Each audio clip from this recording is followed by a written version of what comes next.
गाय का दूध चले उसमें रखकर और आपकी अगर लग तो वो पालो, यदि आपके घर में ठाकुर जी हो, न तो वो पान हो, विष्णु जी का कोई स्वरूप हो, श्री हरि का कोई स्वरूप हो, आप संध्या के समय पर तुरबा डालकर उस तुरबा से अगर लक्ष्मी जी के नामों का 108 का उच्चारण कर दी का दिया लगाकर कैसर के चावल साथ में रखकर केवल उस जनक और दूध का माइक जी का देते हो, उसके घर में कभी लक्ष्मी की कमी नहीं आ सकती, संपदा बढ़ती चली जाती है। 108 बार लक्ष्मी के नाम का मत उच्चारण कर लेने पर भगवान विष्णु के चरणारविंद पर, भगवान विष्णु के चरणों पर केवल उस तुरबा का जल का दूध का सिंचन कर देने से भी लक्ष्मी की मुक्ति हुई। अगर 41 दाने चने की दाल के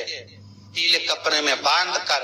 वो चराता है, आज भी उसकी मनोकामना पूरी हो जाती है। इसलिए चने की दाल चर क्यों चढ़ती है किसी को नहीं मालूम, पर उसका कारण या शिव महापुराण में, क्योंकि जब जैसे दादी को स्वर्ण सीरी चढ़ाते हैं, देखा स्वर्ण सीरी चढ़ाते हैं तो चने की दाल बर्तन में भरते हैं, तो उसमें सोने की सीढ़ी रखते हैं, तब वो स्वर्ण सीढ़ी चढ़ती है। उसी तरह जब हम किसी बच्चे को गोदी लेते हैं और उसको कोई दान देते हैं, अपना मकान अपनी जायदाद जब उसके नाम लिखते हैं, तो बच्चे को जब गोदी लिया कर सामने थाली में चने की दाल भरी जाती है। नामकरण संस्कार जब बच्चे का किया जाता है तो सामने थाली में चने की दाल रखी जाती है। जो चने की दाल जब हम दान करते हैं तो स्वर्ण के बराबर दान का,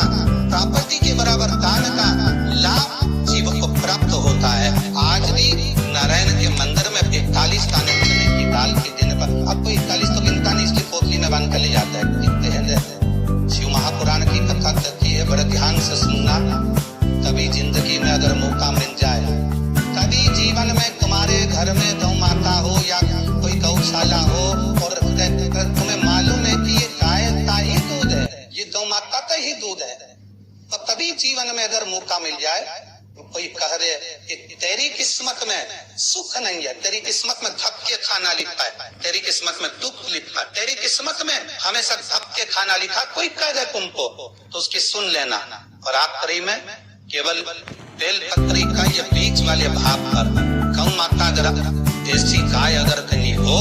उसका अगर दूध सुबह का समय का मिल जाए, शाम का दूध नहीं, सुबह का यदि दूध मिल जाए, इस बेलपत्री के मध्य भाग में आप लोग आस्था चैनल पर आप इस पत्ती बीज की पत्ती के मध्य भाग में थोड़ा सा दूध लगाकर, नीचे के भाग में भी थोड़ा सा दूध लगाकर, दोनों पत्तियों में गाय का घी लगाकर भगवान शंकर के शिवलिंग पर कभी